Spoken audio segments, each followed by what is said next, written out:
The hunger ട്രാവലറിൻ്റെ പുതിയൊരു വീഡിയോയിലേക്ക് എല്ലാവർക്കും സ്വാഗതം. ഇന്ന് ഞാനൊരു സ്നാക്സ് ഉണ്ടാക്കി. അടയാണ് ഉണ്ടാക്കിയത്. എനിക്കറിയാം നിങ്ങൾക്ക് എല്ലാവർക്കും അട ഉണ്ടാക്കാൻ അറിയാം. ഞാനിവിടെ ശർക്കരയും പഴമൊക്കെ ചേർത്തിട്ട് ഒരു വ്യത്യസ്തമായ രീതിയിലാണ് ഉണ്ടാക്കിയിട്ടുള്ളത്. ഇവിടെ പ്രത്യേകത എന്താണെന്ന് വെച്ചാൽ വീഡിയോയിൽ നമ്മൾ പലപ്പോഴും ചിലർ ഉണ്ടാക്കി അട കഴിക്കുമ്പോൾ ഭയങ്കര കട്ടിയിലിരിക്കുന്നത് കണ്ടിട്ടുണ്ട്.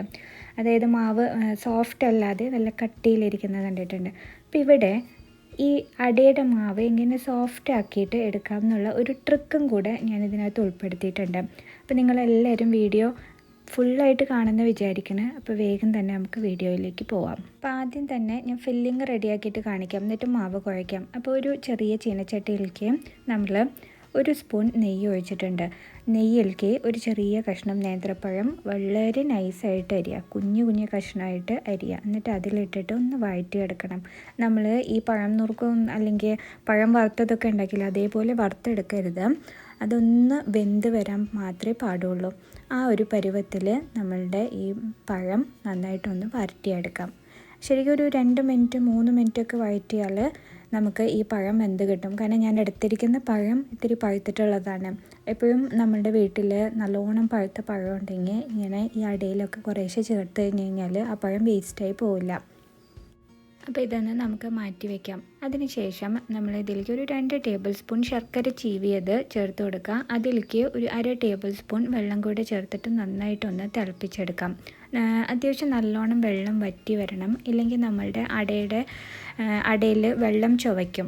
അത് ഈ ശർക്കരയുടെ വെള്ളം വലിയാണ്ട് വരുമ്പോഴാണ് വെള്ളം ചുവയ്ക്കുന്നത്. അപ്പോൾ ഇത് നല്ലോണം ഒന്ന് വറ്റിച്ചെടുക്കാം. വറ്റിച്ചെടുത്ത ശേഷം അതിലേക്ക് നമുക്ക് ഒരു പിടി തേങ്ങ ചിരവിയത് ചേർത്ത് കൊടുക്കാം. അതിൻ്റെ ഒപ്പം തന്നെ ഒരു നുള്ള് ജീരകവും നമ്മുടെ ഏലക്കയും കൂടെ പൊടിച്ചിട്ടുള്ളത് ചേർത്ത് കൊടുക്കാറുണ്ട്. ഇത് ചിലർക്ക് ഇഷ്ടമില്ലാത്തവരുണ്ട്. അപ്പോൾ അങ്ങനെയാണെങ്കിൽ അത് ചേർക്കേണ്ട ആവശ്യമില്ല. ഇഷ്ടമുണ്ടെങ്കിൽ മാത്രം ചേർത്താൽ മതി. അതിൻ്റെ ഒപ്പം ചില ആൾക്കാർ ചുക്ക് പൊടി ചേർക്കണം കണ്ടിട്ടുണ്ട്. ഇത് നമ്മുടെ ഡ്രൈ ജിഞ്ചർ ഉണ്ടല്ലോ, അത് പൊടിച്ചിട്ട് ചേർക്കുന്നവരുണ്ട്. ഞാനിവിടെ ഒരു നുള്ള് തന്നെയാണ് ചേർത്തിട്ടുള്ളൂ. കാരണം ഏലക്കയുടെ ഒരുപാട് ടേസ്റ്റ് എനിക്ക് ഇഷ്ടമല്ല, അതുകൊണ്ട് ഒരു നുള്ള് തന്നെയാണ് ചേർത്തിട്ടുള്ളൂ. ഒരു നുള്ള് ജീരകം, നല്ല ജീരകം പൊടിച്ചതും ഒരു നുള്ളി ഏലക്ക പൊടിച്ചതും. ഇതിലേക്ക് നേരത്തെ വറുത്ത് വെച്ചിരിക്കുന്ന പഴം കൂടെ ചേർത്ത് കേട്ടോ. എന്നിട്ട് അത് നമുക്ക് നന്നായിട്ട് മിക്സ് ചെയ്തിട്ട് ഞാനത് അവിടെ സൈഡിലേക്ക് മാറ്റി വയ്ക്കുകയാണ്. ഇനി നമുക്കൊന്ന് മാവ് കുഴച്ചെടുക്കണം. ആദ്യം തന്നെ ഒരു 3/4 കപ്പ് വറുത്ത് പൊടിച്ച അരിപ്പൊടി ഒരു പാത്രത്തേക്ക് ഞാൻ ഇട്ട് വെച്ചിട്ടുണ്ട്. ഇനി നമുക്ക് വെള്ളം തിളപ്പിക്കാം. വെള്ളം 3/4 കപ്പ് അരിപ്പൊടിക്ക് 1/4 കപ്പ് വെള്ളമാണ് എടുത്തിരിക്കുന്നത്. അതിലേക്ക് ആവശ്യത്തിന് ഉപ്പും 1 സ്പൂൺ നെയ്യും കൂടെ ഇട്ടിട്ട് നമുക്കിത് തിളപ്പിച്ചെടുക്കണം. ഒരിക്കലും പൊടിയിലേക്ക് നെയ്യും ഉപ്പും ചേർക്കണ്ട. നമ്മൾ എടുക്കുന്ന വെള്ളത്തിൽ നെയ്യും ഉപ്പും ചേർത്താൽ ഈ പൊടിയിലേക്ക് എല്ലായിടത്തേക്കും ഈ നെയ്യാവും. അപ്പോൾ 3/4 കപ്പ് അരിപ്പൊടിക്ക് 1/4 കപ്പ് വെള്ളം ഞാൻ എടുത്തിട്ടുണ്ട്. ഇതിനി കുറേശ്ശെയായിട്ട് ഒഴിച്ചിട്ട് നമ്മൾ ഇത് കുഴച്ചെടുക്കണം. ആദ്യം സ്പൂൺ വെച്ചിട്ട് വെള്ളം നമ്മൾ ഒഴിക്കുകയാണ്. കുറേശ്ശെ ഒഴിക്കാൻ പറയുന്നതിൻ്റെ കാരണം ചിലപ്പോൾ ഞാൻ എടുക്കുന്ന അളവായിരിക്കില്ല, അങ്ങോട്ടും ഇങ്ങോട്ടും ഒരു ചെറിയൊരു വ്യത്യാസം ഉണ്ടാവും വെള്ളത്തിൻ്റെ, തിളച്ച വെള്ളത്തിൻ്റെ അരിപ്പൊടിക്ക് അനുസരിച്ചിട്ട്. അതുകൊണ്ടാണ് കുറേശ്ശെ ഒഴിക്കാൻ പറയുന്നത്. അപ്പോൾ എനിക്കിവിടെ 3/4 കപ്പിന് 1/4 കപ്പ് കറക്റ്റായിരുന്നു.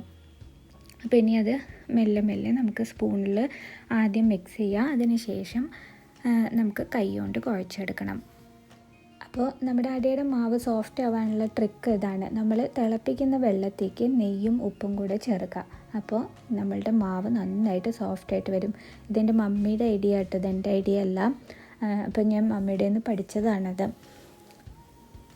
ഇനി കൈ കൊണ്ട് കുഴച്ചെടുക്കാം. കൈ കൊണ്ട് കുഴയ്ക്കുമ്പോൾ എന്താണെന്ന് വെച്ചാൽ പച്ചവെള്ളത്തിലൊന്ന് മുക്കിയിട്ട് നമ്മൾ കുഴയ്ക്കുമ്പോൾ നമ്മളുടെ കയ്യിൽ പൊള്ളലേക്കില്ല. അപ്പോൾ ഇപ്പോൾ ചൂട് നമ്മുടെ കൈമേക്ക് അടിക്കണം. അപ്പോൾ ജസ്റ്റ് ഒന്ന് പച്ചവെള്ളത്തിൽ മുക്കിയാൽ മതി. അങ്ങനെ നന്നായിട്ടൊന്ന് കുഴച്ചെടുക്കാം. അപ്പോൾ ഇതാ നമ്മുടെ മാവ് നല്ല സോഫ്റ്റായിട്ട് വന്നിട്ടുണ്ട്. നിങ്ങൾക്ക് ഇങ്ങനെ കുഴച്ച് കഴിയുമ്പോൾ തൊട്ട് വെക്കുമ്പോൾ തന്നെ അറിയാം കേട്ടോ, ഇത് നല്ല സോഫ്റ്റാണെന്നുള്ളത്. അപ്പോൾ ഇനി നമ്മൾക്ക് നമ്മുടെ പരത്തൽ തുടങ്ങാം. അതായത് ഞാനിവിടെ ഓൾറെഡി വാഴയില വാട്ടി ചെറിയ കഷ്ണങ്ങളാക്കി വെച്ചിട്ടുണ്ട് കേട്ടോ. അപ്പോൾ അത് നിവർത്തി വെച്ചിട്ട് നമുക്കൊരു ചെറിയ ഉരുള എടുത്തിട്ട് അതിനകത്ത് പച്ചവെള്ളം തൊട്ടിട്ട് അതൊന്ന് പരത്തിയെടുക്കാം. അപ്പോൾ നല്ല നൈസായിട്ട് വരും കേട്ടോ. പിന്നെ ഇത് സോഫ്റ്റ് ആയതുകൊണ്ട് പെട്ടെന്ന് തന്നെ പരന്ന് കിട്ടുകയും ചെയ്യും. എന്നിട്ട് നമുക്കിതിലേക്ക് ഫില്ലിങ് വെച്ചിട്ട് നമ്മൾ നോർമൽ അട ചെയ്യുന്ന പോലെ ഇപ്പം എല്ലാം പരത്തിയെടുക്കാം.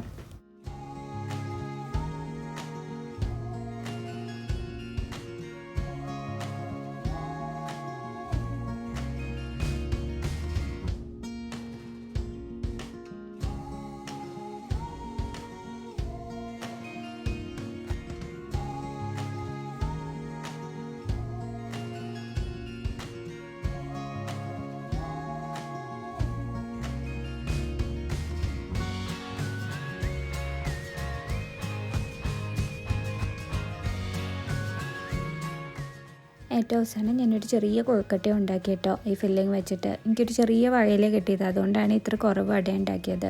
അപ്പോൾ ഇനി നമുക്കിത് സ്റ്റീം ചെയ്യിക്കാം. അപ്പോൾ ഇത് നല്ലോണം വെന്തിട്ടുള്ളതാണ് ഓൾറെഡി. ഇനി ഇതിൽ വെക്കുമ്പോൾ ഒരു 7 മിനിറ്റ് മാക്സിമം 10 മിനിറ്റ് നമുക്ക് ഇഡ്ഡലി ചെമ്പിൽ വെച്ചിട്ട് ആവി കൊള്ളിച്ചാൽ മതി. അപ്പോൾ ഇതാ നമ്മുടെ സൂപ്പർ സോഫ്റ്റ് നല്ല ടേസ്റ്റി ആയിട്ടുള്ള അട റെഡി ആയിട്ടുണ്ട്. അപ്പോൾ നിങ്ങളെല്ലാവരും ഒന്ന് ട്രൈ ചെയ്ത് നോക്കിയിട്ട് നിങ്ങളുടെ ഫീഡ്ബാക്ക്സ് കമൻറ്റ് വഴി അറിയിക്കണേ. അപ്പോൾ വീണ്ടും ഒരു പുതിയ റെസിപ്പിയുമായിട്ട് കാണാം. അതുവരേക്കും എല്ലാവരും take care and bye bye.